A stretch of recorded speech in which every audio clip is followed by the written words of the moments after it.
Good afternoon, parents. My name is Mr. Cannon. I am the site coordinator for the after-school program here at Liberty Middle School. I'm just going to do a quick orientation for you guys to give you an insight into what all we're going to be doing with our after-school program this year.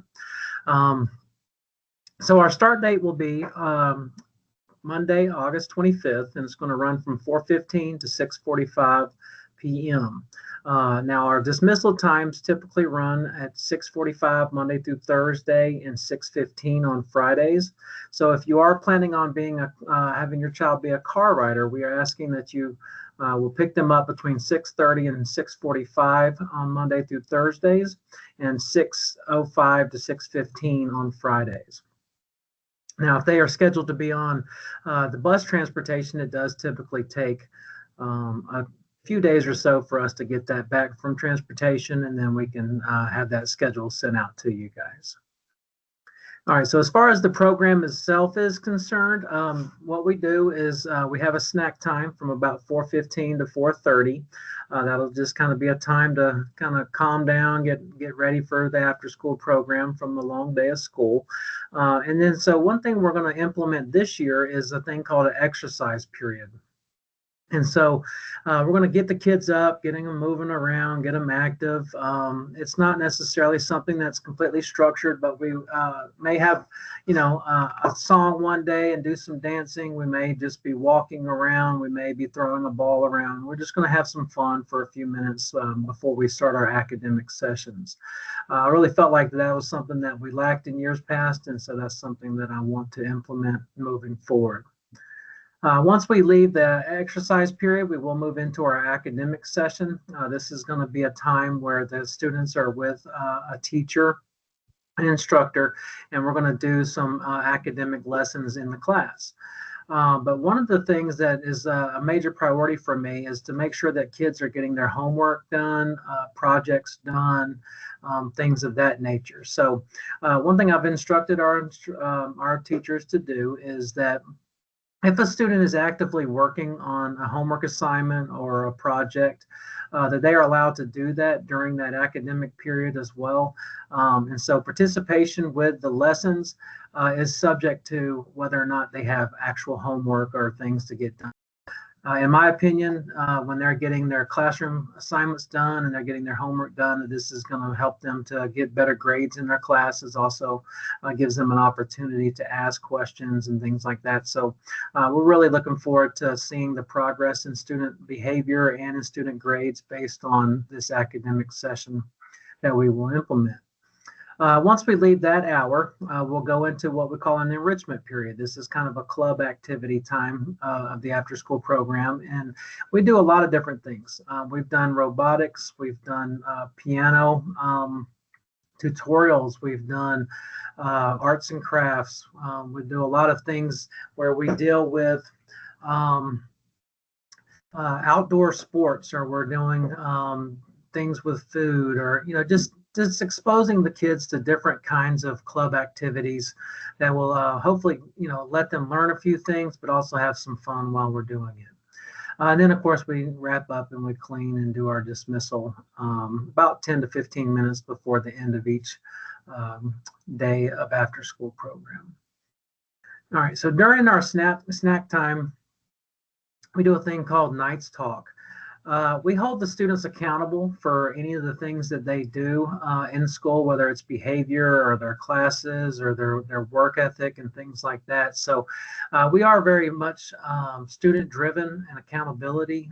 We want to make sure that those kids are getting those things done and turned in on time, and their behavior is in check and those kind of things. So we have them monitor their Infinite Campus grades, monitor their Canvas assignments and things. And this is where a teacher is going to ask them to bring those things up so that we can also see it and to hold them accountable when those things are lacking. So this will give us a better idea on a day-to-day basis if students need to make up work or they need to do certain things as far as projects and stuff like that, and to try to work on getting these assignments done. So I think that's going to be very beneficial to your students and your children. Our number one expectation for our children is to complete homework, get their assignments, projects That's number one for us. I mean, behavior is up there too, but I feel like if the kids are doing their work and they're getting things done, that they're going to be a lot more successful in their educational careers. The only thing that we're not allowing this year is band practice. So in years past, we would allow the students to do band. Um, and practice with those things. So if they're not physically in the band room with Mr. Luke, we're not going to let them practice with us. And some of that is because with the sounds and the things that are going on with the practice, it's a distraction to the other classmates. We've had them go into other rooms to practice or out in the hallway, and so they're just not able to really be monitored like we would like them to be. So in order to prevent that, we're going to make sure that if they're wanting to practice in band, that they have a place, and we'll be in touch with Mr. Luke about students that are outside of his marching band or outside of his symphonic band and things like that. Bus transportation, typically it takes a few days for those things to come back to us and tell us, what the bus route will be and which bus number they're on. So we just ask that you be patient with us as we deal with the transportation department about those bus routes. The main thing about the bus transportation that we found in years past is student behavior.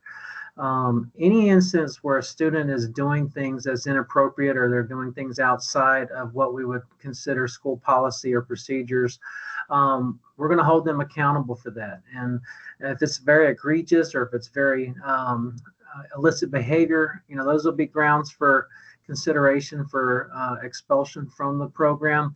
Our hope is that they'll behave on the bus.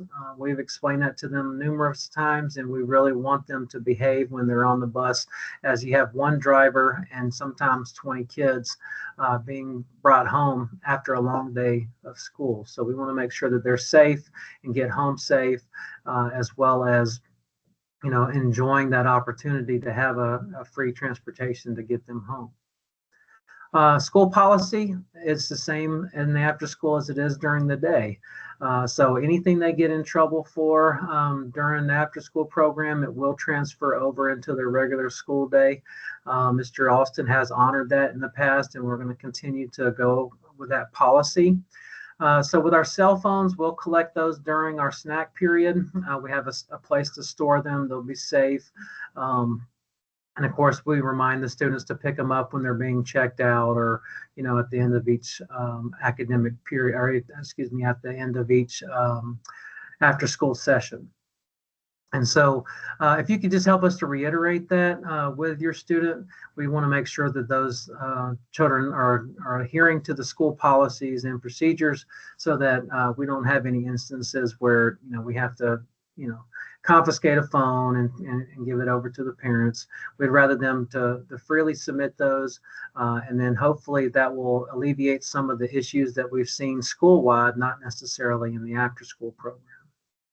As far as expectations with students, attendance is very important. So any student that participates even one day can actually count towards our evaluation. But typically, students that are here 30 days or more, their attendance and their participation in the program will definitely count towards our evaluation. So we're asking that if the student cannot make it, that you give them an excuse so that we don't have unexcused absences, because those things, as they add up, can be grounds for dismissal from the program. So just keep in contact with us. We have an open door policy. We would love to talk to you, and anything that you have as far as a concern or even praises, we'd love to see those things. You're more than welcome to reach out to us. But if the student's going to be absent, we would just prefer that you either email us and let us know what's going on, or send a paper copy of the reason why they were absent. Grades and assignments, very important to us. We want to make sure these kids are getting their assignments done, getting them turned in on time, and just making sure that that they value the education that they're getting. I think that's very important to their overall success moving forward. Behavior, we want to make sure that they're having, a good time and they're enjoying themselves, but they're also listening to their teachers and being considerate of their fellow students. And then participation, you have more fun when you participate. So we want the kids to be involved in the things that we're doing, and we have a lot of cool things planned for them this year. It should be a lot of fun. Expectations for our parents. Without you guys, it's a lot harder to make sure these kids are getting done what needs to be done. If you need assistance on how to get into Infinite Campus, or you need assistance on how to become an observer in Canvas, we want to make sure that you're able to monitor your child for their homework and for their class assignments and things like that, so that they can be the most successful as possible. And you're also aware of where your child is at any given day academically. We will have several meetings over the course of the year. Every parent is required to make at least 2 meetings. This one will count as one. In-person meetings count as well. And then surveys are very important. So when we fill out those surveys, is letting the state know how we're doing as a program. It also lets us know, if there's things that we can work on, or there's things that we've done really well. That'll help us with your surveys getting completed each year. Disciplinary, we don't see a lot of this, but we have had it in the past, and it's definitely in the school. So we want to make sure that we're on our best behavior, that our kids are coming to the program, that they're not, messing with kids, they're not bullying kids, they're not having egregious or violent behavior. At the end of the day, we want to make sure that our kids are safe, that they're getting their work done, and that they're having fun. That's kind of what the program's about and what we want for you guys. All right, so in the email that I sent out, you're going to see a couple of forms that need to be filled out before your child is officially enrolled. That is a parental agreement. It's going to just talk about the attendance and discipline services, parental involvement, data collection, things like that. So make sure to read over that and have it signed. Also, any medical information and a release form for photos. There are times where we'll send stuff to the newspaper, or we may release something on the website. So if you don't mind having your child with their photo released, you'll sign that form, and that'll let us know who can be photographed or not. So you are required to attend 2 meetings. This will count as one of those meetings, but we just encourage you to make each one if you're able to. We have a lot of fun. We're trying to build up our parental involvement. And so having that time together to socialize and to talk and to get information out is just really crucial for all of us to kind of see where our kids are and how we're progressing over the course of the year. Surveys, as I've said before, all of us will be doing surveys, students and faculty alike. So please be honest on there, and just, when you've got questions, make sure you're asking us so that we can hopefully fix anything that you see, or we can just, receive the praises if there's something that we're doing that's really good, and we're very blessed with that. As far as our safety plan, we will implement a couple of drills on the first week of school, or first week of after school. We're going to do a fire drill, tornado, and lockdown drill. This just makes the students, familiar with what to do in the case of those moments, as well as all of our instructors are CPR certified. So in the event that something happens, then we should be able to take, control of the situation until, medical personnel can show up. If you ever have any questions, or you just want to reach out, I'm Mr. Cannon, and I'm the site coordinator for the after-school program. My email address is cannon.ryan@newton.k12.ga.us, and my phone number is 678-625-6617, extension 5826. And our assistant coordinator for this season is Miss Yolanda Smith. She's also very approachable. So we ask that, you reach out to one of us. Let us know if there's something that you're concerned about with your student, or you just want to, let us kind of know what's going on, and we can keep an eye out for things. So I appreciate your time today. And if you would, just fill out the Google form, letting us know that you have watch this orientation video. And then moving forward, we're going to start August 25th with our first after school day, and it's going to run from 4:15 to 6:45. If you have any questions, reach out. We'd love to hear from you. Thank you, and have a blessed day.